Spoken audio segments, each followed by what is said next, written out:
Well, 2025 is officially over, and it certainly was a year, but let's not dwell on the negatives right now. Instead, let's talk about movies, which there were a lot of this time around. And for the third year in a row, I broke my record for seeing new movies in theaters with a total of 25. 32 if you include re-releases, though one of them was kind of new and a re-release, but whatever. So, like previous years, I'll be going through all of the new ones I saw in order of when I saw them, giving my thoughts, and then ranking them at the end. Re-releases are not included, though streaming movies are, and I actually do have some this time, though 2 of them I ended up seeing in theaters anyway, but whatever. This is every new movie I saw in 2025. I have more in common with a dog than I have with you. I already talked about this one in my DreamWorks ranking, so if you want my more in-depth thoughts, you can go watch that. But basically, this is one of the most adorable things I've ever seen in my life. In any other media, Dogman will be a horrific monstrosity, but here, he is just a precious little ball of sunshine. I've never read the Dogman books, but I feel like I would have enjoyed them as a kid, given how they're a semi-spin-off of Captain Underpants, which I was a huge fan of back then. This movie does a fantastic job of replicating the art style, since the whole thing really does look like a 3D comic book, but more specifically a cheap comic book drawn by kids, which was the original idea. Petey is a hilarious villain, and it is nice actually seeing him bond with little Petey. This kid is one of the most precious characters in all of fiction, and he's just as funny as he is wholesome. Seriously, he needs to be protected at all costs. The writing and visual gags for this movie are great, with some of my personal favorites being Petey's secret hideout having giant signs on it, and the Life Isn't Fair hotline, which is both funny and true. This is a very delightful movie that's as hilarious as it is heartwarming, so no matter what kind of mood you're in, it is almost guaranteed to put a smile on your face. Though I definitely think it could have been fleshed out a bit more, it's insanely short, so a lot of stuff flies by, which in some cases works well, like the action scenes are really fun and the comedy is great,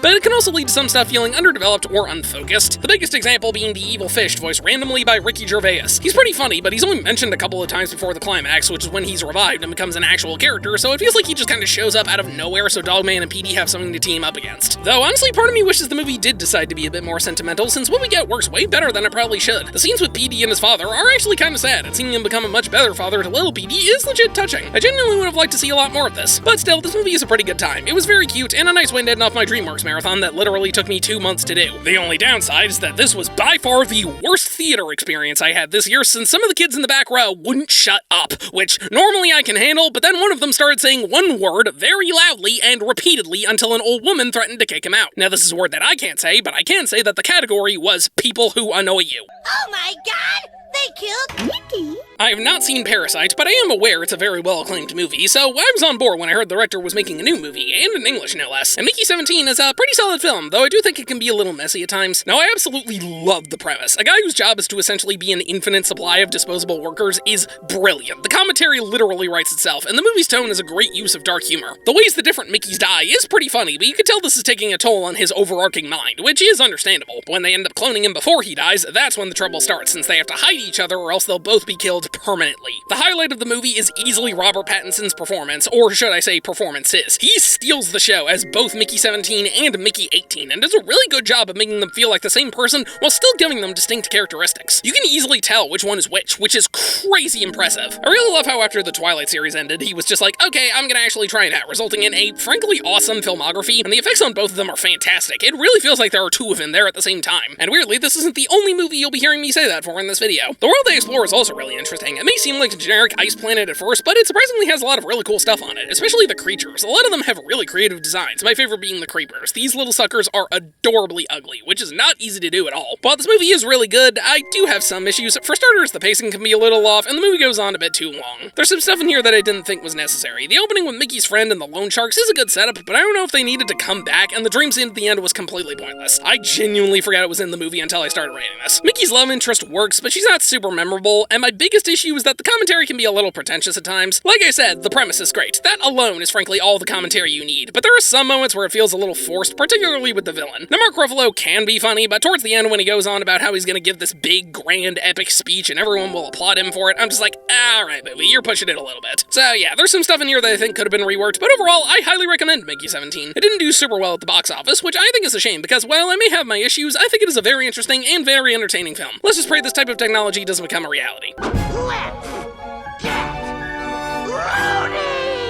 I absolutely love Looney Tunes. I was basically conditioned from birth to love Looney Tunes, since my parents, and especially my grandparents, love the hell out of them, so I've literally known these characters my entire life. And I was super excited to find out that a new Looney Tunes movie was coming out, and it didn't have a random basketball player or forced product placement in it. And I made sure to see this as soon as possible, not only because I wanted to see it, but also because I hoped that if it did well enough, it would finally convince those idiots to actually release Coyote vs. Acme. And it worked. We won, my friends. We won. But anyways, this is one of the funniest movies of the year. Day the Earth Blew Up is basically a feature-length Looney Tunes short, and I mean that in the best possible way. The jokes in here are frankly incredible. There are so many gags that had me dying of laughter. Even something as simple as Farmer Jim being a still image is enough to make me laugh. And the shadow of someone walking out of the theater is hilarious. The writing, slapstick, and voice acting in this movie are perfectly in spirit with the classic shorts, making it an absolute love letter to Looney Tunes fans. Choosing it to focus on Daffy and Porky was an interesting choice, but I think it works pretty well. Daffy is an interesting character, since if you go through the old shorts, his personality kinda changes depending on the director. Chuck Jones would have him be more of a selfish, cynical asshole, while Bob Clampett had him more of a zany goofball. Most modern versions of Daffy have him closer to the Jones style, but this one is clearly Clampett style, and it works pretty well, since he's still intentionally annoying, but remains very funny, and even sympathetic at points. Porky remains a very likable loser, so you do find yourself rooting for him, and Petunia is surprisingly pretty funny. The only version of this character I've ever seen was from the Looney Tunes show, which she was only in one episode of, but I wouldn't mind seeing more of her because she gets some really good laughs in here, and I enjoyed the dynamic she has with Porky. Plus, the montage of them saving people set to the end of the world song is hilarious, especially combined with the alien's reactions. And speaking of which, the alien is easily the funniest part of the movie for me. His design is great, his voice acting is amazing, and his reactions, both verbal and physical, lead to some of the funniest moments in the entire movie. The reveal of his plan actually being an attempt to save the world from an asteroid is actually pretty clever, since it was shown at the beginning of the movie, but it's something you don't really think about. And the fact that he was trying to save the Earth because it's the only planet containing boba is just hilarious. I'm really surprised at how good the animation is in this movie. It didn't have a super high budget, but it works really well in feeling cinematic, yet still very stretchy and silly. I can't say this is an amazing movie, since it's nothing super complex, but I still had a really good time with it because it is hilarious. If you are a Looney Tunes fan, you owe it to yourself to see this movie, because I guarantee you are gonna enjoy it. And the best part of all is that it did manage to make its money back. I mean, I don't know what the marketing budget was, but clearly it couldn't have been that much. Alright, nobody move. I got a dragon here and I'm not afraid to use it. I had literally never heard of this movie until I saw a post saying it made over $1 billion at the box office, and I legit thought it was a joke. Because how can a movie I had never heard of make that much money? Well, it turns out it had only been released in China at that point, but still, I could not believe it did that well. And then it topped Inside Out 2 as the highest grossing animated movie of all time, so I thought to myself, okay, I gotta check this out. But of course I had to watch the first Neja movie as well, since I knew nothing about it, and I thought it was pretty good. It was my first time seeing a movie from China before, and I liked it quite a bit. Not an amazing movie, but the animation was good, the characters were likable, and the fight scenes were really cool and creative. My main issue was the humor was pretty hit or miss, but still, I had a good time, and then immediately went to go see the sequel. I mean it. I watched the first movie, and then as soon as it was over, I left to go see the second one, since that was the last screening that was playing at any theater near me. And, this might be the most epic animated movie I've ever seen in my life. Not necessarily the best, but in terms of sheer size and scale, I can't think of anything that really comes close to this. This is genuinely an amazing sequel. It takes just about everything from the first movie and either improves it or enhances it tenfold. I guess I should explain what it is to people who haven't seen it yet. Well, it's based on an old Chinese folktale about Neja, a mystical child who was meant to be infused with the heavenly energy of the spirit pearl, but was instead infused with the chaotic energy of the demon orb, essentially making him half demon.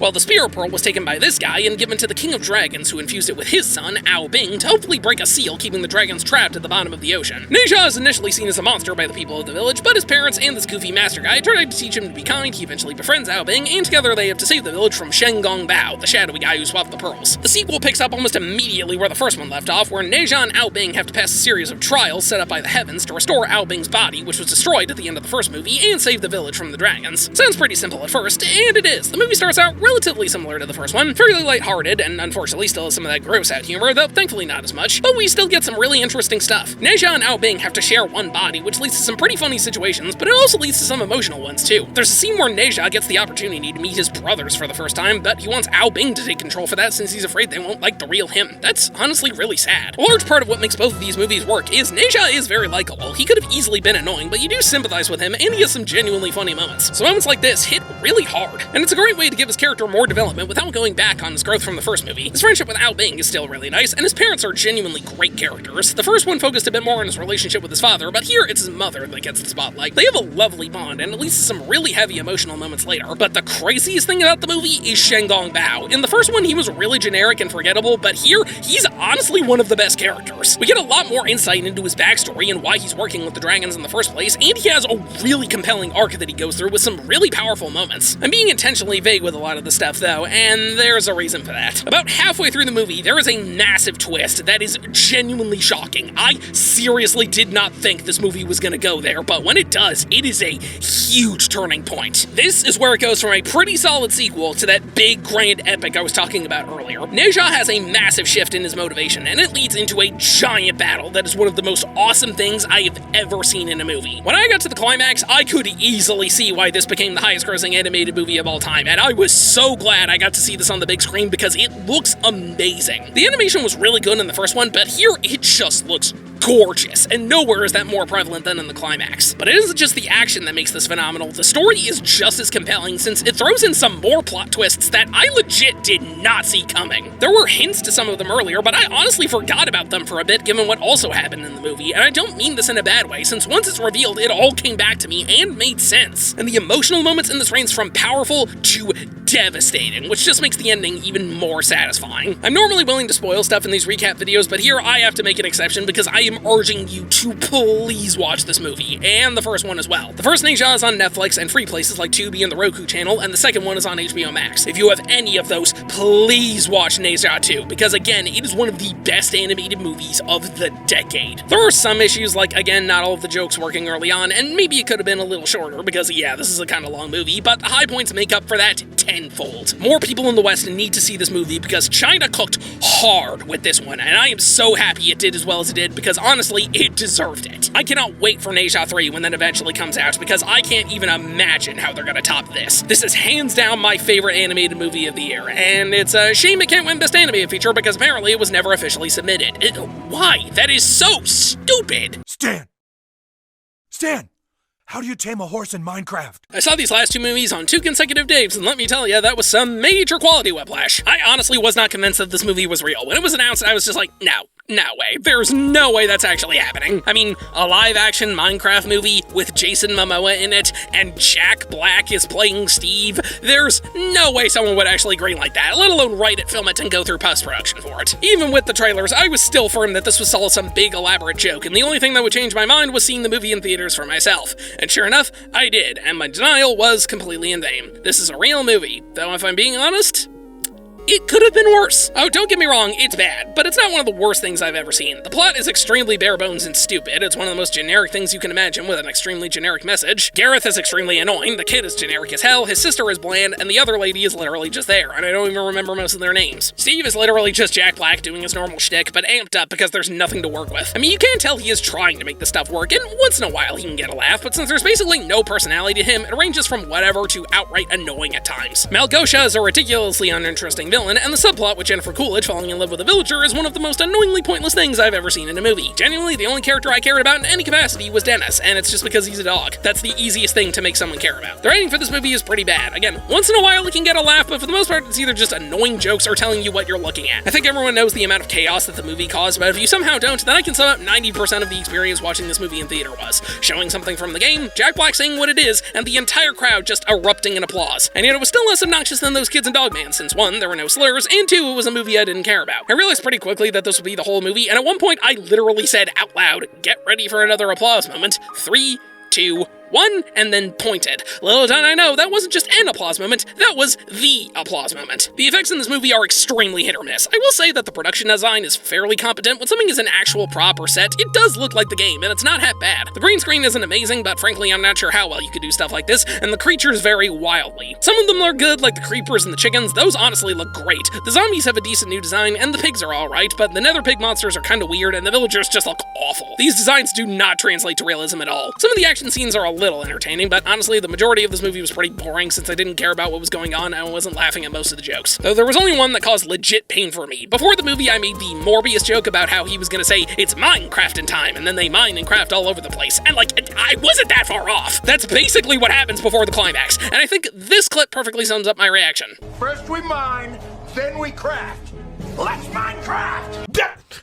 I was joking! A Minecraft movie is an inherently stupid idea, and I did not enjoy watching it, but I can't say it was an unholy abomination or anything. It had some creativity and a few decent jokes, not a lot, but hey, there was more effort than what I was expecting from something like this, and I admit the Technoblade tribute was sweet. As someone who loves Minecraft, I could say this is not a good movie, but it could have been a lot worse. Let's just hope movie theater employees will brace themselves for the sequel. Friendship!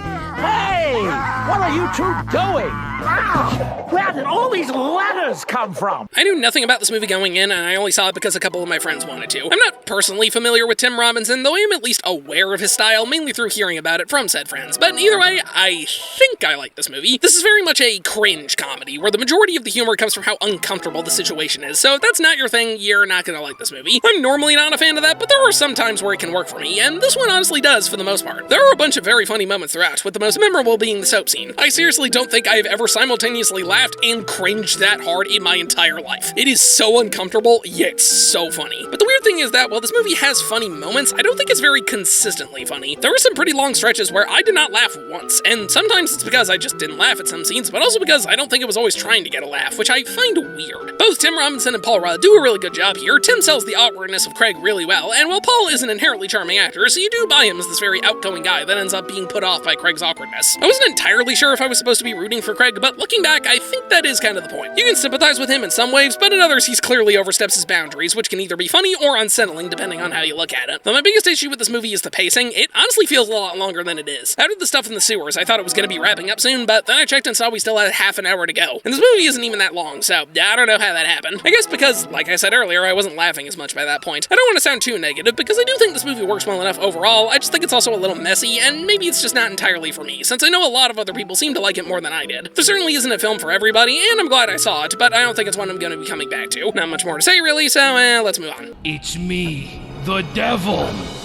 I'm here to convince you to do sin. Okay, now it's back to the awesome stuff. Almost everyone was talking about Sinners when it first came out. It is really impressive to see a completely original film that was both a critical and a commercial hit in this day and age. You really don't see that as often as you should, and I'm glad it happened with this one because pretty much everyone agreed it was the best movie of the year at that point. And while it would later be topped for many by a certain gem that we'll get to later, Sinners is still at least in the top 3. A lot of people compared it to From Dusk Till Dawn, which I've never seen, so I can't really comment on that comparison, but what I can say is that Sinners is freaking awesome. It is one of the best examples of a slow burn, since the first half of the movie is very much spent building up something insane. Two twins, played by Michael B. Jordan in an absolutely phenomenal dual role, returned to the South in the 1930s after World War I and purchased a plot of land which they used to open up a juke joint. So they decide to celebrate by throwing a party and going around gathering up a bunch of people that they know. And what's crazy is that this honestly could have been the whole movie, and I wouldn't have been upset. All of the characters in this movie are really likable. Smoke and Stack have very differing personalities, so it's not hard to tell them apart, and it helps you get invested in their differing storylines. The movie has a great emphasis on music and how it can bring people together, both in life and in death, which provides an interesting storyline as well as clever foreshadowing, because eventually the party is attacked by vampires, which doesn't feel out of place. Not only because it was all in the trailers, but because this movie opens with the classic one day earlier trope, which I'm normally not a big fan of, but here it works because it really does help build tension. You get invested in what's going on with everybody, but in the back of your mind, you're still thinking, what's gonna happen at night? The stuff with the vampires is really intense, not only because you care about the people, but also because it is not afraid to kill off major characters. You really never know who's gonna get bitten next, and when someone is, it honestly hurts. And that scene of them dancing outside is one of the freakiest things I saw all year. But it's not just about suspense, it's also got some great action, and this stuff is super engaging and outright awesome. The movie knows how to perfectly swim back and forth between suspense and action, so you're always invested no matter what's happening while still being aware of the incredibly high stakes. Though if I had any issues with the movie, it's that it can feel a little lopsided. I thought there were one or two scenes in the first half that could have been trimmed down a little bit, and the main climax of the movie feels kinda short, honestly. You could argue that the whole thing is one big climax, but still, the final standoff doesn't last that long, which I did find a little underwhelming. But that's a really minor issue, because the rest of this movie rocks. I really went back and forth between this and Neja 2 being my favorite of the year at that time, since I feel like this has less issues, but I remember Neja 2 a lot more. Whatever, this movie's great, and you should easily watch it if you somehow missed it. Ah, cool. Maybe if we... Please don't touch the perfect scheme. I'm not super familiar with Wes Anderson. Prior to this, the only one of his movies I had seen was Fantastic Mr. Fox, which I liked, but didn't love as much as most people do. I don't know, maybe I gotta see it again. Either way, I was curious to check out the Phoenician Scheme, since I was interested in checking out more of his stuff, and I'm really glad glad I did because this is a really solid movie. Now, despite not seeing much of his stuff, I am aware Wes Anderson has a very distinct style, and this movie is no exception. Very intricate and colorful set design, deadpan dialogue, and dry humor, a lot of repeating cast members like Bill Murray and Scarlett Johansson, just to name a couple, and of course, symmetry. Yeah, the shots in this movie are great, and so is the production design. The premise is really interesting, with a shifty businessman named Korda trying to carry out an elaborate business plan he's been planning for years with the help of his daughter, who doesn't want to be there, and his assistant, who's very knowledgeable about bugs. Korda is a great example of likably unlikable, since he's clearly a terrible person, but you can't help but be intrigued by him, and you do want to see if he's actually able to pull off this deal. His daughter is hilarious, since, like I said, she clearly doesn't want to be there, but it's interesting how she's the only one of his many kids he actually seems to at least somewhat care about. But Bjorn is easily the best character in the movie. He is absolutely hilarious, and I'm gonna echo what everyone else has said, in that it is crazy this is the first time Michael Cera has been in a Wes Anderson movie, because he is perfect for this kind of dialogue. The different people they come across in order to make the deal work are really funny, and I love the different ways he's able to get all of them on board, like playing a basketball game that is so stupid and yet so funny. This movie has this great dark comedy to it. Honestly, I think it does the dark comedy way better than Friendship did. Like, Korda has screwed over so many people in his life that he has rarely attempted to be murdered, and he's gotten so used to it that he just expects it every time he flies somewhere. The movie literally opens with him surviving a plane crash that someone sabotaged. That is hilarious. I do think the movie kind of loses focus towards the end, though. En route to the final person he needs to talk with, the plane again goes down, which is funny, but then we spend a good 15 to 20 minutes with them trying to survive in the jungle and then just going back home, which is amusing, sure, but it also kind of brings the movie to a halt since it feels like they were nearing the end, and it doesn't really help them close the deal or anything. I think this might have worked a bit better if this happened earlier in the movie, but that might just be me. Especially since the way they actually close the deal just feels rushed, and if there's any part that needed to get more focus, it's the last part, since that's the most important. I probably should check out more Wes Anderson movies because I thought this one was really solid, and I'm glad I got a chance to see it. Also, Bill Murray plays God, and that is amazing. Buzz-looking alien! Where? Ah! A prime example of a movie that flopped largely due to its lack of marketing. Seriously, the only movie I saw the trailer for this before it was Elemental, from 2 years ago. I knew this movie was delayed due to some parts being reworked, and that does show a bit in the final product, but the studio clearly didn't have faith in this movie, which is kind of ironic given how it's about a character that people don't have faith in. I was mildly intrigued by Elio, but I wasn't exactly foaming at the mouth to see it either, so I wasn't entirely sure what to expect. And what I got, it was thankfully pretty good. Eventually. Yeah, this is one of those movies where the opening is the weakest part. It's stuff we've seen a million times before about a kid who feels like an outcast due to his parents dying and another family member suddenly having to take care of him despite not being prepared for something like that. I got this kind of stuff happens a lot in real life, but my god, it has been done to death in movies, especially animated ones, and the only thing this one adds is that the kid wants to be abducted by aliens, which is kind of unique, but not really interesting for the first chunk of the movie. Thankfully, it gets much better when he actually is abducted by aliens. For starters, the movie looks gorgeous. There's been some debate on the art style of the humans, but the aliens all have really inventive designs. They're so varied and creative, which I really appreciate. The way this interplanetary system works is super interesting, and I love all the different gadgets that it has. The characters are all pretty likable too. Elio definitely gets a lot more interesting as the movie goes on, and we actually learn more about him, which I appreciate. Glordon is adorable and hilarious, which is great since he easily could have been annoying, but I really like the friendship he and Elio form. And while the villain may seem like a generic big bad guy at first, he's not only pretty funny, but actually a fairly interesting character. And I love the parallels of both him and Elio's aunt realizing that something is off about the copy, since they're acting completely different to how they normally would. This not only shows both of their bonds, but provides another great connection between Elio and Glordon. Everything else about the movie I'd say is pretty average. The comedy is okay, though far from the best to come from Pixar. The climax is pretty generic, and most of the side characters are forgettable, despite their great designs. And the emotional moments are fine, but they feel kind of rushed, which makes them less impactful than they should be. Like the scene where Elio is talking about his parents. That's really nice and could have been way more powerful. I just wish it went on longer and we got to learn more. Though the line about him feeling like people would be better off without him was way more relatable than I'd like to admit. Again, this movie had some behind-the-scenes issues, which normally ends up being a death sentence to Pixar, so I'm glad this still turned out good. I just really wish it could have been better, since there's some stuff that feels pretty undercooked. Still, this movie is overall cute and creative enough to make it worth seeing at least once. Kinda sad that it flopped, but I can also kinda understand why, since not only was it not marketed well, but it wasn't exactly something everyone should have been running out the door to see. Though I definitely recommended it if you missed out on it, which statistically you probably did. If you're wondering where this goes in my Pixar ranking, I'd put it in between Elemental and Toy Story 3. Superman, he flies through the rings.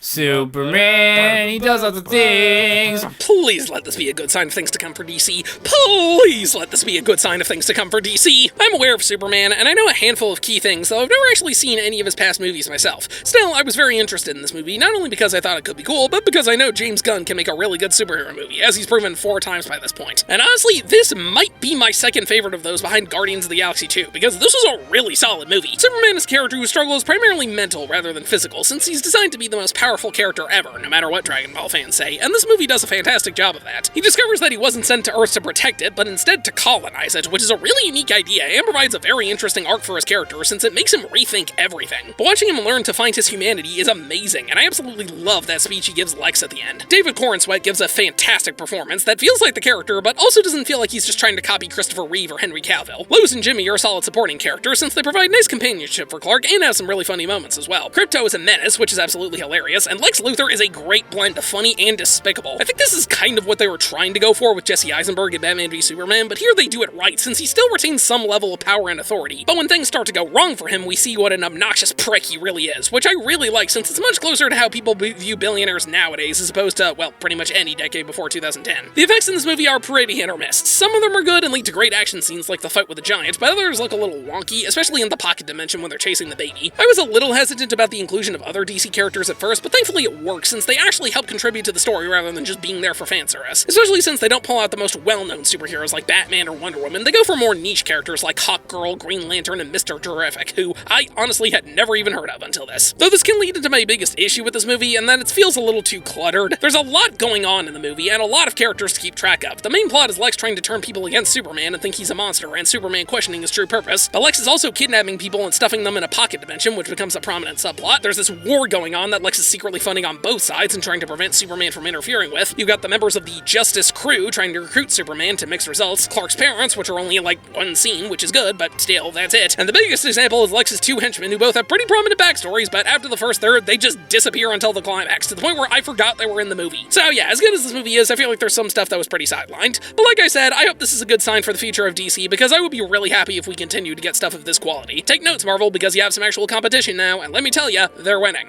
Well, hello there, sweet life giving K-pop. Alright, here it is, arguably the biggest movie of the year, at least in terms of cultural significance. Seriously, this movie is freaking huge. It is literally the most watched original thing Netflix has ever put out, movie or TV show, and it's now hard to see why, since not only is it really accessible for kids and adults, it came out right at the beginning of summer, which is the perfect time to watch movies, and most importantly of all, it's really good. Like, this is a genuinely very fun movie. The animation is great, the backgrounds look gorgeous, I love the art style, and the action scenes are awesome. Though I'll admit I'm kind of mixed on some of the weird facial expressions, since most of them are funny, but there's a couple that I don't think work very well in this animation style, though maybe that's intentional, I don't know. The story is simple, but it's both interesting and a clever commentary on idol worship. I've seen some people criticize it for not going into the darker stuff of the industry and the companies that run it, but like, that's clearly not what they're going for here. It's more about how people put too much of an emphasis on celebrities, especially K-pop bands. I mean, your idol alone gets that across almost perfectly. The characters are great too. Rumi is a very likable protagonist, and I really like her struggle with hiding her patterns and putting pressure on herself. Mira gets some good laughs, and Zoe is the best, and I will not hear anyone try and convince me otherwise because they are factually incorrect. She is simultaneously an adorable being that I would kill for, and an awesome badass who would kill for you, and I absolutely love her. Chinu is a very morally great character, but overall I think he works. The other Saja boys are pretty basic, but they're at least funny, so they get a pass. Gima is a fine enough villain for what he is, though I will admit, I don't like his design. For the majority of the movie, he's just a ring of fire, and that is insanely boring. During the final song, he forms these cool looking eyes, and like, why couldn't he have had these the whole time and then give him something more pronounced at the end? That would have been much cooler, but I digress. As for side characters, Bobby is delightful, and the rare example of a manager that actually cares about his clients. Celine sucks, but that's intentional. Sussy's pretty funny, and Derpy is amazing.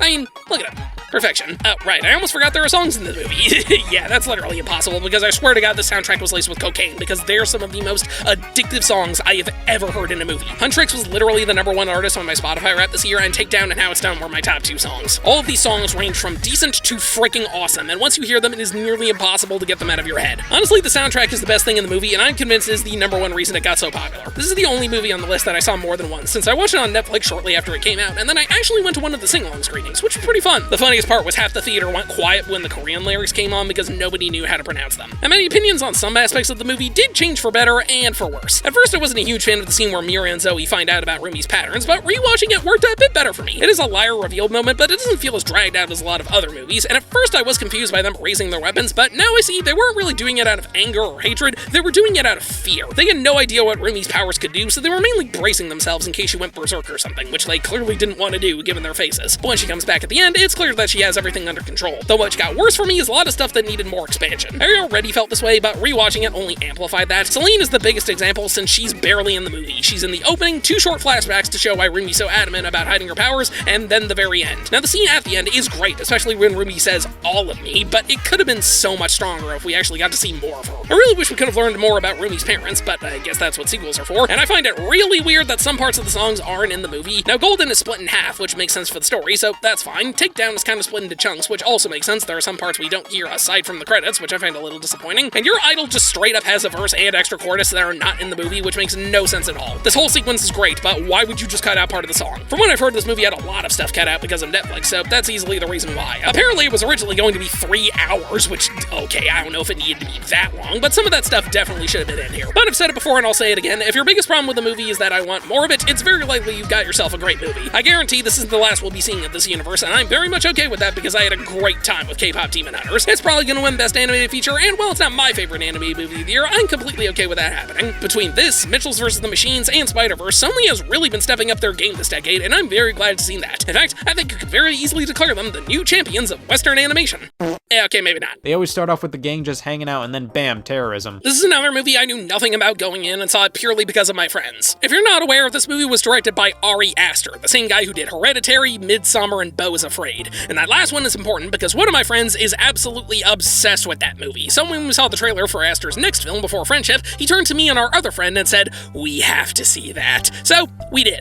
And none of us liked it. Yeah, sorry to any fans of this movie, but I am about to rant. Now let me get this out of the way first. I've seen some debate about the political stance of this movie, or to some, the lack of political stance, and how that can be contentious, but frankly, I do not care about that at all. I don't give a crap what politics your movie has, as long as it actually serves a purpose to the story, and it isn't meant to spread hate like Lady Ballers or something. So that stuff is not the reason I don't like this movie. I don't like it because it is an overstuffed, unfocused mess. I can't think of any other movie that is more needlessly bloated than this one. I really don't know what this movie was going for, and I'm not sure if the movie itself knows what it was going for, because so much stuff happens, and then 90% of it just gets thrown out the window. I really think the best way to explain this is just to describe the plot, to the best of my ability anyway. So, the film takes place in Eddington, a small town in New Mexico that I don't think really exists, in May of 2020, so pretty early into the COVID pandemic. It mainly follows Sheriff Joaquin Phoenix, and it starts out with discussions on the mask debate. The sheriff being someone who doesn't want to wear a mask because he has asthma. He gets into an argument with Mayor Pedro Pascal, so then the sheriff decides that he's going to run for mayor with his police force helping him, so I guess this is an underdog politics story. Well, not really, because then the movie just throws in more subplots than you can imagine. We find out the sheriff has trouble being intimate with his wife, Emma Stone, because of some trauma she went through when she was young. She introduces him to this weird hippie cult. The teens of the town start hanging out with each other and eventually learn about George Floyd, so they become part of the Black Lives Matter movement. The sheriff somewhat gets involved in this, and things are awkward since one of the cops is black, and he has basically no character outside of that. There's some misunderstanding. The sheriff thinks the mayor is the one who assaulted his wife, so he makes a public statement about it on Facebook. But when he gets home, she leaves him for the hippies because it turns out to not be true, and then she just disappears for the rest of the movie. Yeah, I thought she was gonna play a bigger role, but no, she's barely in this. Hell, her mother plays a more prominent role, and I didn't mention her until now because before this she was just there to annoy the sheriff. And all of this is just in the first half of the movie. At this point in the movie, I'm not sure what it's going for, and I'm not sure how to feel about it. I wasn't really invested in anything that's happening, and I find it really confusing, but I am kinda curious. I do want to see where it's gonna go. Maybe it's like Beetlejuice 2, where they throw in a bunch of stuff in the first half, but then in the second half they all come together.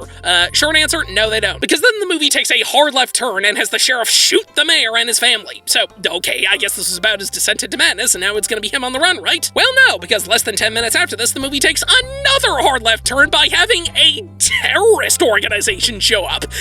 What? Why? What does that have to do with anything that happened here? Before this, they are mentioned for like 2 seconds, and they get a brief glimpse of them coming, but now this becomes the rest of the movie. I'm not kidding. The entire climax is just the sheriff running from the terrorists as they shoot everything around him because they have the aim of freaking stormtroopers. And I genuinely do not care about any of this. The stakes don't matter because this just comes out of nowhere, and I don't like the sheriff since he's literally a murderer, so if anything, I want him to get shot. I barely know any of the people that actually do get killed, so that has no impact. And the action is just him running away while stuff breaks. That's not entertaining, it's just boring. Honestly, I would be way more forgiving of this stuff, but the number one issue I have with this movie, and the climax especially, is that it just does not end. I swear this is a 2.5-hour movie and it feels like 3 because I don't care about anything that's happening and it feels like nothing is happening, so we might as well be in purgatory. I wasn't really sure how to feel about this movie at this point, but the climax was where I finally decided I had had enough. Problem is, I still had 40 minutes of movie left to go through. Yeah, that's how long this is. And even then, once the terrorists are taken out, the movie keeps going! Are you kidding me? Genuinely, what does any of this have to do with anything? A movie this long should not feel this unfocused. This honestly feels like what Sinners was trying to do, but wrong, since there, the first half was about making you care when things go down in the second half, but this just feels like a bunch of nonsense that has nothing to do with anything. Now, I've heard some people say there's a couple things that bring it all together, but I don't think either of them work. One is the underlying theme of social media and how people need validation, but that feels pretty underutilized since we only see it a few times and they don't go in depth with it. And the other is a subplot about them building a data center in town that, I am not joking,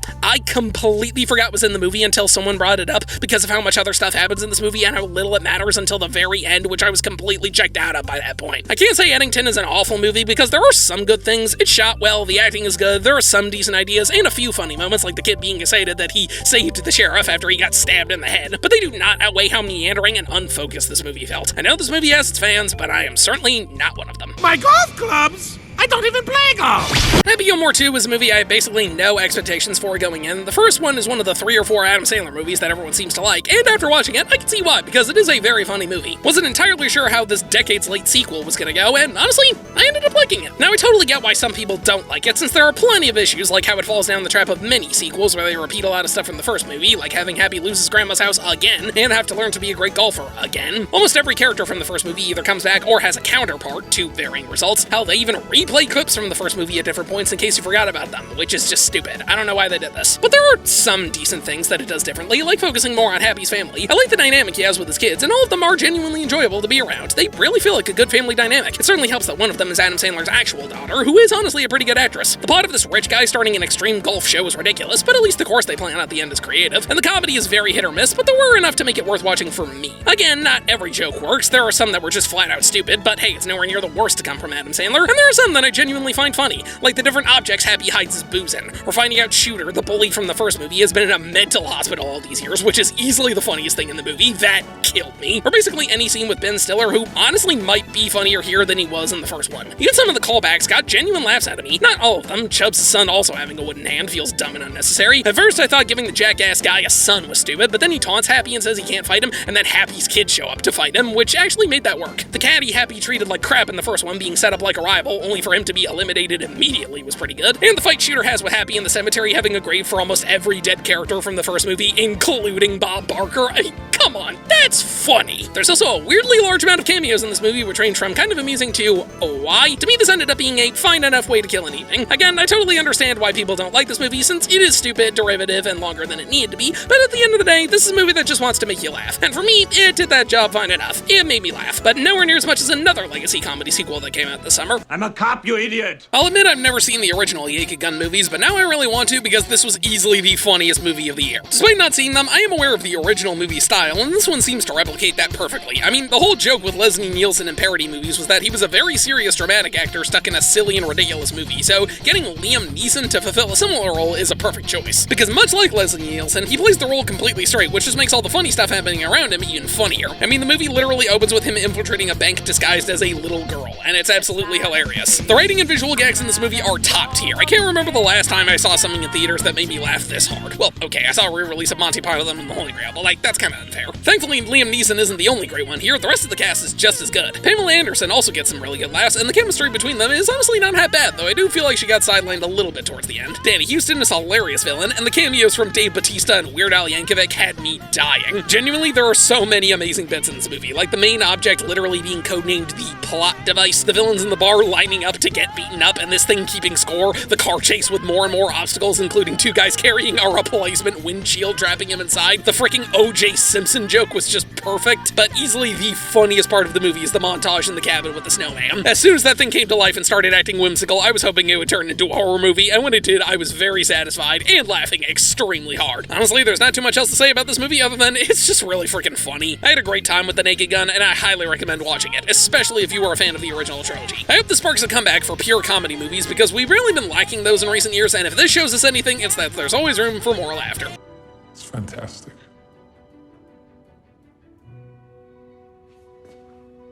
Say that again? Well, everyone, we finally got it. After 5 attempts across roughly 3 decades, we finally achieved a good Fantastic Four movie. My god, has this been a long time coming. Now, I've said it before that I've never read comic books, but I am aware of how beloved the Fantastic Four are, and the fact that all of the previous attempts at making a movie them range from cheesy to bad to possibly the worst superhero movie ever made is frankly ridiculous. So leave it to the MCU, which many people say is past its prime, but whatever, to finally give us something that's actually good. Now, with that said, it's not a great movie, but it is good. I did enjoy watching this movie, and I would be down to watch it again. In fact, I'm going to be watching it again as part of my next ranking video. Wink wink, nudge nudge. Now, the number one thing that makes this movie work is the characters. These 4 are all extremely likable. They've got a good variety of personalities, the actors all give great performances, and you really do buy their connection as a team. This is one of those superhero movies that kind of glosses over the origin story, which I do admit I would have liked to see a bit more of, but what we get works fine enough. You can tell these guys have been working together for a while, and their connection is really interesting. The movie works simply because being with them is enjoyable. Everything else about the movie I'd say is good, but not great. The story is interesting enough, with Galactus being a pretty solid threat, and thankfully he's not just a space cloud this time. The Silver Surfer is a pretty cool character, and I really like the dynamic she has with Johnny. The comedy isn't amazing, but it gets some pretty good laughs. And finally, the action, which is probably my biggest issue with the movie, because it is good. We have some really creative stuff in here with everyone's powers, and it's a lot of fun to watch. But the problem is we only get like 3 action scenes in this movie, and really it's more like 2.5. The opening shows us some stuff which is glossed over pretty quickly, the chase in the spaceship is fun, though a little dark, and the climax, which is really impressive, especially with how big Galactus is. You really do feel the size of him. I'm not asking for it to be all action all the time, but I would have liked it if we had 1 or 2 more scenes like this, because it felt like a bit of a missed opportunity. But given how much of a rocky history the Fantastic Four have had in movie form, I think keeping this one a bit simpler was probably for the best, since it shows that there is potential in here, and this will hopefully lay the foundation for something even better in the future. I think First Steps was a very fitting subtitle for this, since it very much feels like it's building towards something else. Thankfully, this was a good start, and I'm hoping this leads to a truly great Fantastic Four movie later, so I am satisfied for now. And I say, Zangief, you are bad guy. But this does not mean you're bad guy. I was pretty burnt out after my DreamWorks ranking earlier last year, so I wasn't super eager to check out the other 3 movies they had releasing, especially since one was basically a shot-for-shot remake of a movie from 15 years ago, and the other was based on a preschool show I had never heard of. But I did have a good time with the first Bad Guys movie, and DreamWorks has a really good track record with making great sequels, so I didn't mind seeing this one. And yeah, this is better than the first one, but only slightly. Okay, most of what worked in the first movie is accounted for here. The animation is great, the art style is wonderfully unique, the characters are enjoyable, and the voice acting is solid. The story is once again a fairly simple heist movie, though instead of the bad guys pretending to go good, only to actually end up going good, here they're framed for a crime and have to unwillingly assist a new gang called the Bad Girls, which is kind of a needless gimmick given how Tarantula is a girl, but whatever. Again, it's fairly basic, but it works well enough. The main thing that puts this movie above the first one for me, though, is the writing. It's still not amazing, but I would call it an improvement from last time. The first movie was pretty hit or miss for me, and this one has more hits. They thankfully cut down on the fart jokes, though they still have a couple, and there are some really good bits in here, like the payphone having caller ID, or the reveal of Marmalade being jacked in prison. That is absolutely hilarious. But overall, I wouldn't say this is one of the funniest movies I've seen. The big issue with this movie is that I feel like it plays it way too safe. A lot of it feels like stuff we could have seen in the first movie. The characters don't develop that much more than the last one. The only stakes being raised is the fact that they go into space, which is cool, but doesn't happen until the climax. And I guess Diane's true identity being revealed, but okay. The comedy is better, but only slightly. And honestly, most of the best action scenes happen earlier in the movie rather than later, like the car chase in Egypt. That was awesome, but it's the very first thing you see. So as a sequel, I find The Bad Guys 2 a little disappointing, but as a movie, it works fine enough. Given the choice between the 2 movies, I would pick this one since there aren't as many jokes I roll my eyes at, but I don't see myself returning to this movie super often. It was worth seeing, but it is nowhere near as good as a lot of other DreamWorks sequels. And like Elio, if you want to know where I'd rank it, probably between Shrek Forever After and Mr. Peabody and Sherman. Dude, we're getting the band back together. In July of this year, I saw a re-release of This Is Spinal Tap, a movie I had never seen before, but I heard good things about it, so I was down to check it out. And I liked it, though I didn't love it. I thought the premise was clever, and a lot of the jokes were funny, but it didn't quite click with me like a lot of other people. And I think the reason for that is because I'm not much of a music guy, so I'm not super familiar with band culture, especially from that time period, so a lot of the appeal probably went over my head. Still, I liked the movie, and I was interested in checking out the sequel. Hell, the screening I went to actually had a sneak peek at this afterwards that I thought was really funny, so I was down to go see this. And it's alright. Again, I feel like some of the appeal for this movie is kind of lost on me, which is a personal thing, but even still, this isn't as good as the first one was. The first one was unique in that it was an early example of a mockumentary following the story of a fake band as they struggle to remain relevant and finish their tour. Spinal Tap 2 follows them many years later as they come back for a revival concert. A pretty funny idea, though not quite as interesting since it's mainly in one place rather than going around and performing at several different concerts, which led to more interesting comedy. Now, the movie is still pretty funny. The producers wanting the one of the band members to die on stage is absolutely hilarious, and I do appreciate that they don't just rehash the plot of the first movie, but again, preparing for one concert isn't really as interesting as going on tour. And honestly, across both movies, I don't remember the characters that much. That might be a me thing, but I don't find them extremely interesting, so there's some parts of this movie that I just wasn't a huge fan of. But the concert itself is pretty fun, and the ending and credits were honestly the funniest part of the movie for me. This got some great great laughs. Spinal Tap 2 is a fine enough legacy sequel, but nothing all too special. I liked it fine, it was a decent way to spend a Sunday night, but I can see why the reception wasn't super high, and why it didn't do very well at the box office. But the worst thing about this movie is the fact that it ended up being Rob Reiner's final film. May he and Michelle rest in peace. I think I better just keep walking. Fun fact, this was my first time watching a Stephen King movie, and this is one hell of a movie to start with. The Long Walk is genuinely the most anxiety-inducing movie I have ever seen in my life. I am not joking when I say I could physically feel my heart beating throughout the vast majority of the movie, and when it was over, I felt like I needed to catch my breath. The premise is so simple, yet so captivating. In a dystopian future where America has been drastically militarized, an annual event called The Long Walk takes place where a young man from every state is selected from quote-unquote volunteers to compete in a tournament where they have to keep walking a certain speed until they're the last one standing. If they fall below that speed, they get a warning, and after 3 warnings, they're killed. Whoever wins gets a large cash prize and a wish of whatever they want. And fun fact, in the book the speed was 4 miles an hour, but Stephen King personally requested they change it to 3 miles an hour because, and I quote, no one can walk that fast for that long. Now I never read the book, so I don't know how it compares exactly, but I think the movie does an amazing job. I know it was originally written as an allegory for the draft in the Vietnam War, and I think it works really well. The number one thing that makes this movie work is the characters are all really likable. Much like the characters themselves, you really find yourself growing attached to them despite knowing you shouldn't, since only one of them is going to make it out of this alive. They all have such a wide variety of mindsets going into this, the most noteworthy being the 2 main guys, Ray and Pete. Pete realizes how messed up this all is, yet he still tries to look on the bright side of life since he believes the individual moments are the most important things. Meanwhile, Ray is determined to put a stop to all this, yet he doesn't come across as a nihilist or anything. He does enjoy the company of most of the other guys. The acting across the board is phenomenal, and I really love seeing Mark Hamill in this movie as the general. I love how different he is compared to the Walkers and how he very much feels like he's putting up a facade to inspire hope. It honestly took me a second to recognize him. The movie does a fantastic job of making you feel like you're on this trek with these people. It goes on for several days with no breaks, and you can really feel how exhausting it is for them. And whenever one of them dies, it's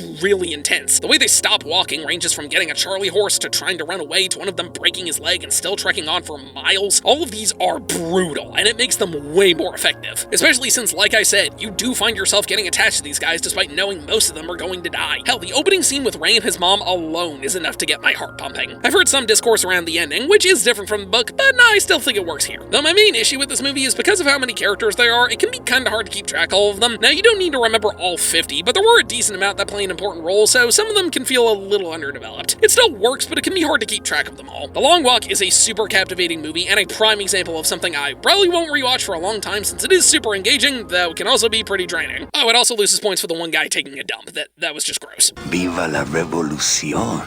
Oh, man. Well, here it is. One battle after another. Arguably the most acclaimed movie of the year, and I'm not gonna be a contrarian because this movie is amazing. Which is good because I saw the trailer for it like 6 dang times. Seriously, I saw it before Friendship, Sinners, The Phoenician Scheme, Superman, Eddington, and The Naked Gun. It was ridiculous. This was my first time seeing a movie from Paul Thomas Anderson, but he seems to have made some pretty beloved stuff, so I'll probably check out more at some point. Because if this movie is anything to go off of, he's a pretty dang good director. This is easily the most enthralling movie I saw all year, and also the longest, but it doesn't feel like it because this movie is so gripping that it just flies by. You ever have a moment where you check the time in a movie and are surprised you still have an hour left? Well, this time I checked assuming it was in the middle and was surprised I only had an hour left. I knew how long the movie was going in, and I figured we were only about halfway through because of how short it felt. Crazy how this movie is 10 minutes longer than Eddington, yet it feels an hour shorter. The film follows a group of revolutionaries attempting to bring down a corrupt system led by the shady, racist colonel. Things start to slow down when the 2 of them have a kid, but when the mom tries to do another job, she gets busted, and all 3 are separately forced into hiding. This whole build-up sequence takes about 40 minutes, which may seem like a bad thing, but it is both a great introduction to these characters and just a really interesting sequence on its own. This would feel stretched out if it wasn't so interesting and just outright fun. The action and chase scenes in this movie are phenomenal, some of the best I've ever seen in a movie due to how much you get invested in the characters and how impressive it all is. Like, this is on par with something like Baby Driver. It's that good. Even during the slower moments, the stakes are kept pretty high, so you're constantly wondering what's gonna happen next. The characters are all really likable. Bob is both interesting and hilarious, since he clearly cares about the stuff at first, but then he wants to leave it all behind to raise his daughter Willa, as evidenced by the fact that he's constantly drinking and smoking and doesn't remember any of the passwords he needs, which leads to one of the funniest scenes in the movie at the phone booth. Yeah, side note, this movie is genuinely hilarious at points. Lockjaw is a perfectly hateable villain, since not only is he despicable and just outright creepy, but he's also hilariously pathetic. He's so desperate to join this white supremacist group called the Christmas Adventurers Club.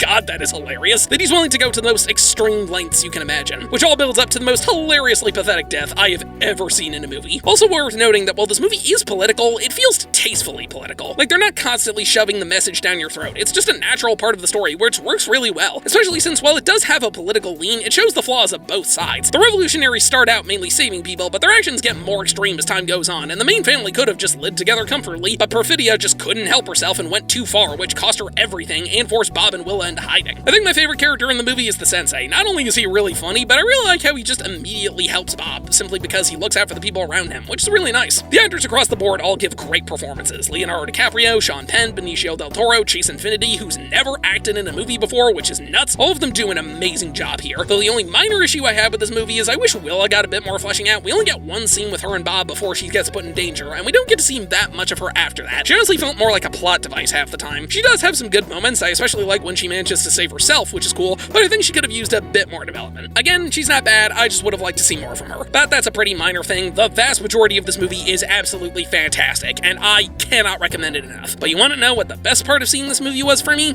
I actually managed to win this Shadow the Hedgehog Squishmallow from a claw machine in the arcade before it started, and that's amazing. My name, it's pronounced Frankenstein. This was easily one of my most anticipated movies of the year, and it did not disappoint. Guillermo del Toro is another director I don't have a huge amount of experience with, but I really enjoyed Pinocchio, and I'm aware of his style, so him doing a Frankenstein movie seemed perfect. Now, I've never read the original book, though I did watch the Boris Karloff movie in film class when I was in high school, and it's not one of my favorites, but I still thought it was solid. And I don't know if this is an unpopular opinion, but I think I like this movie better. Though I will admit I'm not a huge fan of the opening, since I feel like we spend a bit too much time on Victor building the creature. Yes, I said creature, not monster. Very important for this version, and not enough time fleshing out their relationship with each other, since that can feel a little underutilized. Now that that's out of the way, let's talk about what makes this movie great. Oh my god, it is just dripping with style. I was able to see this movie in theaters, and I am so glad I did, because the production design in this movie is amazing. It is a perfect blend of the Victorian era with Del Toro's dark gothic visual style, making it an absolute marvel to behold. The costumes list fantastic, and the makeup is crazy impressive. This crap better win an Oscar, because it's amazing. But even stronger than the style is the characters. Victor really feels like a mad scientist in this, which makes him very fascinating to watch, yet they make him much more immoral in this version as well, which really works, especially with how much guilt he ends up feeling later in the movie. His blend of passion and ego make for one of the most impressively conflicting characters I've seen in a while, and Oscar Isaac sells his eccentricity super well. The side characters are also pretty solid, not super compelling, but they work well enough. But easily the best part of this movie is the creature. They lean a lot more into making him a very tragic and sympathetic character in this version, and my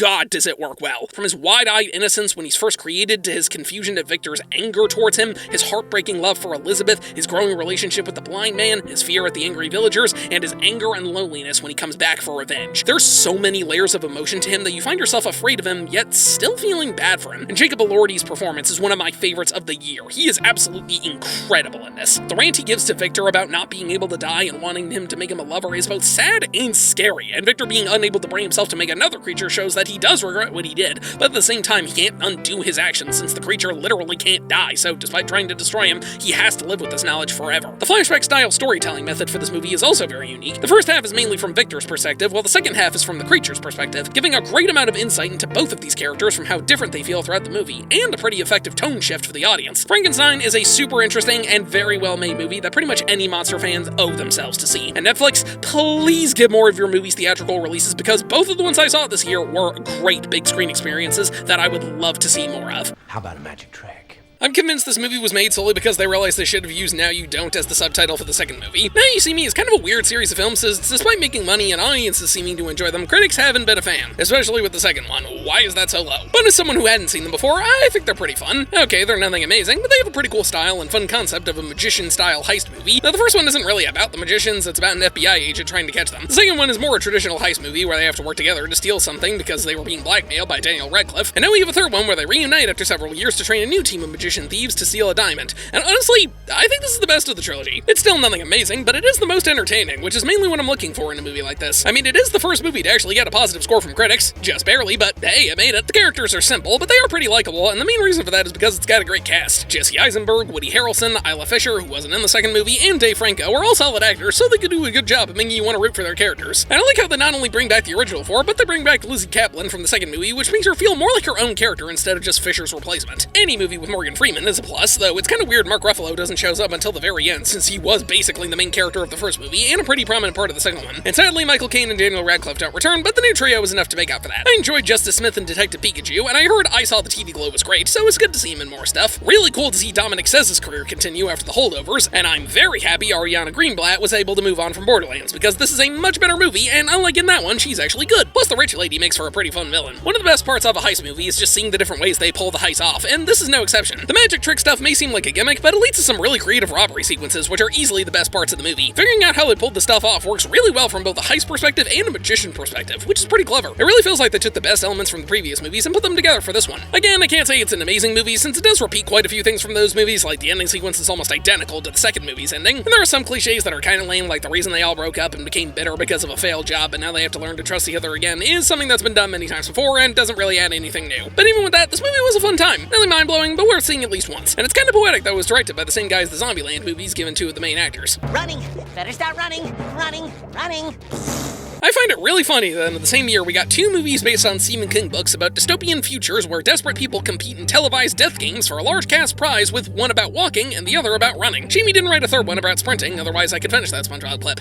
Yeah, whatever, I could still use it for the last movie. I talked about this one in my Edgar Wright ranking, so like Dogman, I'll try not to repeat myself too much. I love the premise of the movie and think the style is amazing, which isn't too shocking for an Edgar Wright movie. The action scenes are really fun, with the best one being him escaping from the hotel, and the writing gets some good laughs. The characters work, though they can feel a little basic and underdeveloped, and the climax is kinda bland and goes on for too long. Glenn Powell's alright, but nothing amazing. Josh Brolin is a delightfully scummy villain. Coleman Domingo works well as the host of the show, who's pretty much just doing his job, though Michael Cera is probably my favorite actor in the movie. He had a really good year. It's fun seeing him and Edgar Wright reunite after all these years since Scott Pilgrim. His character's backstory is both funny and also kind of interesting, and the traps he sets up to take out the guards are pretty fun. Also, his mother is funny, but I swore I heard her voice somewhere before, but I just couldn't figure out why. Then I looked it up. Turns out that's Sandra Dickinson, who was the voice of Granny JoJo and Hector's mom from The Amazing World of Gumball, and that's amazing. Now, despite my joke earlier at the beginning of the segment, this movie is honestly extremely different from The Long Walk in terms of tone and commentary. Obviously, it's a lot more lighthearted and over the top. It's more of a popcorn movie than a serious drama, and while that was an allegory for war and soldiers being expendable, this one is how big corporations will exploit struggling people for profit and entertainment. Because the network isn't just forcing them to not die on a big show, they encourage people to assist them for their own prizes, which makes things more entertaining for the viewers, and then manipulate the story around the contestants so that they seem unlikable and the viewers will root against them. Because if they knew the real reason Ben was up to this, they wouldn't want soldiers killing him. Going back to my issue with the ending of the movie though, they try and cram in a lot of stuff into these last 40 minutes, and a lot of it doesn't really work. Like, Ben ends up taking this girl named Amelia hostage, who tags along for the rest of the movie, but she doesn't really do a whole lot. She's mainly there to make the commentary a bit more obvious and how people should care about people like Ben, but I didn't think that was really necessary. The whole stuff about making him think his family was killed doesn't work, since they either died off screen randomly, which is lame, or they didn't die, which makes it kinda pointless. Spoiler alert, it's the latter. And the biggest missed opportunity comes from the main soldier. Early on in the movie, we find out the closest a past contestant got to surviving all 30 days on the show was around day 25. But then towards the end, the producers offer Ben the chance to become the only soldier on his own show for a lot of money, and the past contestant that almost made it took the deal and has been hunting him down this whole time. This could be an interesting idea that makes things more morally gray, but not only does this idea come right out of nowhere, but this guy has barely been in the movie. Pretty much every soldier trying to kill Ben has been a faceless goon, which worked fine, but now they suddenly try and give one a backstory, and it just feels forced. If this guy was a more recurring threat and had more of a character previously, then maybe it could have worked, but as of now, it just feels weak. A lot of people were disappointed in this movie, and I think that's a bit harsh. Kinda sad it bombed too, but I'm not too shocked. It's not amazing, but I had a good enough time. Whoa, which criminal? I think I said this last year, but just to repeat myself, I've never seen the Wicked stage show, nor have I read the book, so I wasn't entirely sure what would happen in the second entry of this two-parter, but what I did know was that the second half of Wicked is nowhere near as strong as the first, so when translating that to film form, where each act is split into two separate movies, yeah, the second one's not gonna be as good. These movies were filmed back-to-back, so most of the pros and cons for the first movie apply here. The acting is really good, especially Cynthia Erivo and Ariana Grande. The singing across the board is great, which again is nice for a frickin' musical. The songs are really good, though we don't have as many high points like Popular or Defying Gravity that the first one did. The sense of costumes are impressive, though the colors can be pretty muted, and the characters are fairly solid. The one thing this movie does better is the runtime, since it's much shorter than the first one was, and this was surprising because I remember seeing something say it was going to be longer, so either that was wrong, I read it wrong, or they trimmed it down, which was probably for the best. Though the main thing that holds this movie back is arguably the most important aspect of a movie, the story. No Wicked is mainly meant to be an origin story for the Wizard of Oz before Dorothy showed up, but most of the backstory and build-up is in the first half, showing how Elphaba became the Wicked Witch of the West, and Glinda became the Good Witch of the...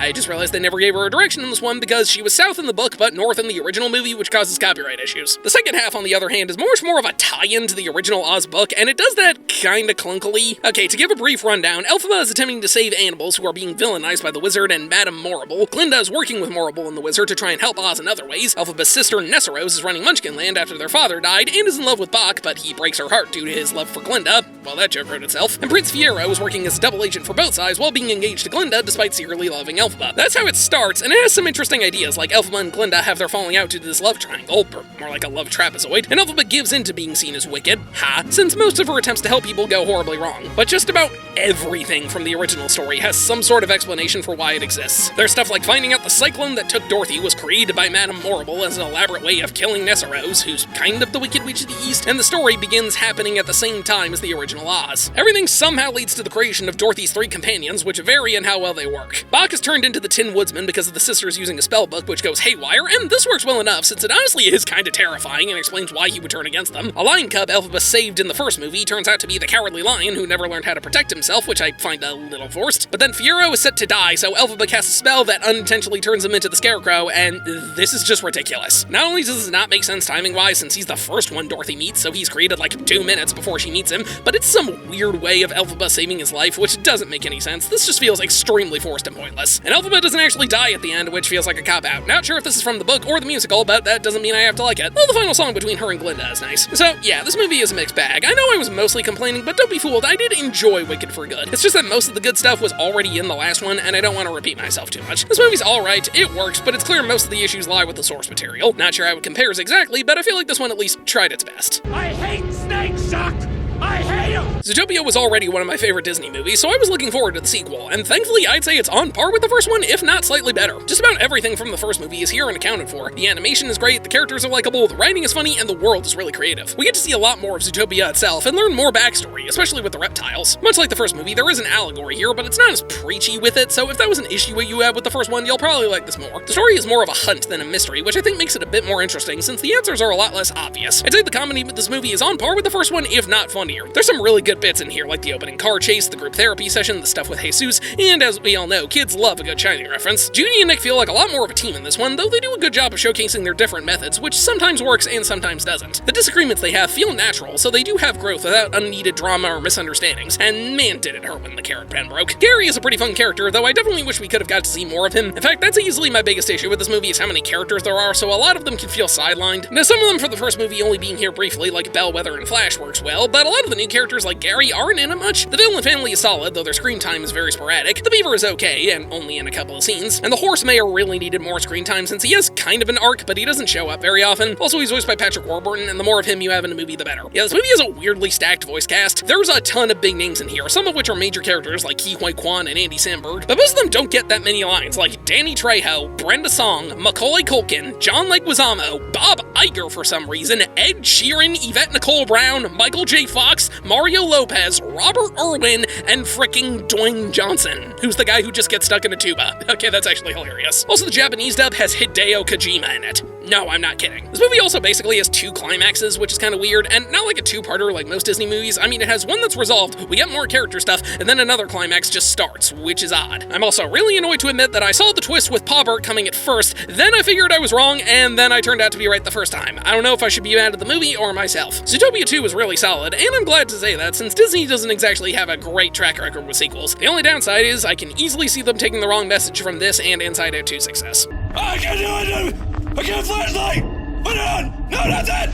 You know, this is the 3rd year in a row I've done these movie recap videos, and so far we are 3 for 3 in the worst one being a video game adaptation. Hell, this year gave me the bottom 2. No, I did not care for the first FNAF movie. I didn't hate it, but I also didn't like it since it didn't give me much of what I was looking for, and I found the majority of it pretty dull. Now, thankfully, this sequel does fix that issue, since there is stuff that actually resembles the game, so good on it for that. It just so happens everything else is awful. I don't know what happened here, but the stupid levels on just about every aspect of this movie was cranked up to 11. And it hits you right as the movie starts, where a girl tries to warn adults that a kid is being kidnapped, and they just brush her off. I know this is supposed to be a heightened reality or something, but still, this is just stupid. I'm sure you're wondering why I even saw this movie given my thoughts on the first one, and honestly, I just saw the reviews were so low that I had to check it out. And I was hoping this one would be more of a so bad it's good movie, and it was for about 10 or 15 minutes or so. The opening of this movie did honestly get some good unintentional laughs out of me. Problem is, after a while it wore off and just becomes a mix of boring and ridiculously dumb. The closest thing this movie has to a story is the puppet possessed by the girl Charlotte controlling the animatronics, but we have another unnecessary amount of side plots like Mike and Vanessa trying to work stuff out, but they don't listen to each other for no good reason. The movies are still trying to make Abby a character when I don't care about her at all, nor do I care about her science fair project. Wayne Knight is her teacher and he is somehow not funny since he has no good lines. There's these kids who run a ghost hunting show and they're literally there just to be fodder. This movie's script is absolutely awful since the vast majority of the dialogue is either really stupid or doesn't make sense. There is next to no logical reason for why the characters make any of the decisions that they make in this movie. Stuff just happens and it's all a bunch of nonsense. Vanessa has dreams about her father for no reason. Mike doesn't listen to Vanessa for no reason. Abby's teacher is trying to sabotage her project for no reason. Abby is still obsessed with her friends, which isn't needed. The only thing that has some logic is Charlotte wanting revenge, but even that is ridiculous since it's trying to play it straight. Also, I just remembered Henry Emily is in this movie. He does almost nothing. It certainly doesn't help that this is a PG-13 horror movie, so you don't even get any good deaths. The acting is somehow even worse than it was last time, which I really don't understand. I mean, the performances in the first movie were fine, they worked, but here it feels like nobody is trying. Now, I will admit the climax is a little fun since the animatronics are actually doing stuff that resembles the games, and they differentiate the toy and classic versions of them, which is kinda neat, but the final scene just completely ruins it because I have yet to mention the best and worst part of the movie, Michael Afton, Vanessa's brother who wants to continue their father's child-killing legacy. Now, this is the only actor that feels like he's actually trying since he is hamming it up to the nth degree, and it's honestly pretty funny. He knows what kind of movie he's in, and he seriously makes it work. But he's also in a grand total of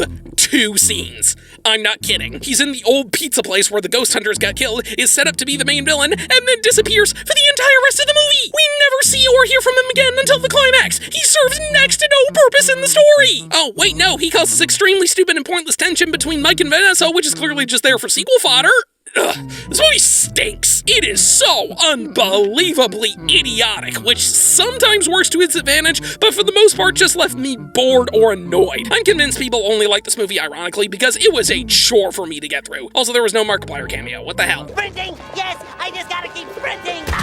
I've said this before in a video on my other channel, but for those of you who aren't aware, I absolutely love SpongeBob SquarePants. It is my favorite TV show of all time. I've been watching it for as long as I can remember, and my love for it has only grown with time. Even the later seasons have episodes that still make me laugh. I adore the show, and nothing will ever change that. Though I have kind of a weird history with the movies, the first one I've only really seen in chunks when it would air on TV, and I like it, but don't love it like a lot of other people do. I saw Sponge Out of Water shortly after it came out, and thought it was okay, though maybe I need to see it again since it's been a decade at this point. And I never saw the others, but from what I've heard, Sponge on the Run is whatever, and the Sandy movie is bad, though the Plankton movie was apparently good. Either way, this was my first time seeing a SpongeBob movie in theaters, and I'm not sure what the general reception of this movie is among fans, but personally, I liked it. I had a pretty good time. I mean, sure, it's not the best thing to come from this series, but I thought it was a very creative and funny movie. The writing for this is genuinely good. There's a lot of gags in here that got some really solid laughs out of me. Now, not all of them work. There's way too many butt jokes in here for me to say that, but overall, there were more that made me laugh than not. The animation style for the past few movies has been a bit contentious since it's 3D and not 2D like the show, because, well, that just sells better, but as far as turning the characters 3D goes, this did it pretty well. It's colorful, expressive, and faithfully captures the spirit of the series. But what is Search for SquarePants about exactly? Well, SpongeBob wants to become a big guy by proving his bravery and becoming a swashbuckler like Mr. Krabs used to be. This leads to him accidentally summoning the Flying Dutchman, who takes him to the underworld to lift the curse that was placed on him, forcing him to roam the 7 seas, alongside Patrick, while Mr. Krabs and Squidward team up to go find them. Against Squidward's will, I might add. The underworld is a really interesting location and something we haven't really seen in SpongeBob before, so it makes for a pretty solid place to focus on. The different traps that are set up are really creative and lead to some great laughs. My biggest issue with the original SpongeBob movie is that it doesn't utilize that many characters from the show. It was mostly just SpongeBob and Patrick, which worked fine, but left me wanting a bit more. And thankfully we do get a bit more here, and all the characters are good and well written. SpongeBob is his usual charming self. You find yourself rooting for him, and he's never annoyingly stupid like a lot of people say he is in the later seasons. Patrick is still an idiot, but he's very supportive of SpongeBob, which I like, and he actually has moments where he just says something randomly smart. Like in the beginning, he doesn't recognize SpongeBob because he's like an inch taller, but he doesn't say that, he says it in a bunch of confusingly complicated ways, and that's great. I like how we see a bit more caring side of Mr. Krabs here. The movie actually focuses on his relationship with SpongeBob more, and you can tell he really does care about him deep down, which I love. And Squidward is mostly just there for gags, but they're good gags, so it gets a pass. Like him almost getting caught by sirens singing, but then he joins them by playing his clarinet, which wards them off because of how bad it is. Now, Sandy and Plankton only get one line each, but they both had their own spin-off movies, so I can see why. The Flying Dutchman was already one of my favorite villains in the show, and he's just as funny here. He doesn't have his original voice actor, which is a little disappointing, but instead he's played by Mark Hamill, which is more than suitable replacement. Aside from some lackluster jokes, the biggest issue with this movie is that it does rehash a lot of elements from the previous ones. It's another SpongeBob and Patrick road trip style adventure. They go through a wave of monsters easily. SpongeBob wants to prove he's a big guy, which is pretty similar to an adult, and the climax takes place on the surface, because of course it does. So again, it's not an amazing movie, and the original is probably better, but I still had a good time with this one. As a diehard fan of the show, I think this was a more than serviceable cinematic outing. Still not the best to come from the franchise, but a worthwhile addition overall, and a solid way to end the year on.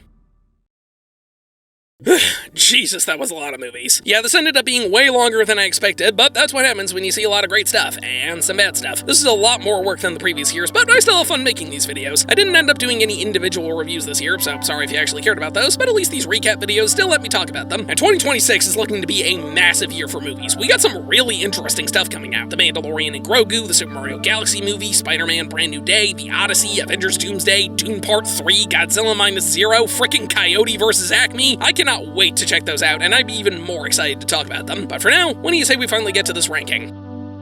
At the bottom, number 26, Five Nights at Freddy's 2, number 25, a Minecraft movie, number 24, Eddington, number 23, Happy Gilmore 2, number 22, Spinal Tap 2, The End Continues, number 21, Friendship, number 20, Elio, number 19, The Running Man, number 18, Dogman, number 17, The Bad Guys 2, number 16, Now You See Me, Now You Don't, number 15, The SpongeBob Movie, Search for SquarePants, number 14, Wicked for Good, number 13, The Fantastic Four, First Steps, number 12, Mickey 17, number 11, The Phoenician Scheme, number 10, The Day the Earth Blew Up, a Looney Tunes movie, number 9, Zootopia 2, number 8, The Naked Gun, number 7, Superman, number 6, K-Pop Demon Hunters, number 5, The Long Walk, number 4, Frankenstein, number 3, Neja 2, number 2, Sinners, and number 1, One Battle After Another. Thank you all for watching, and don't let the door hit you on the way out.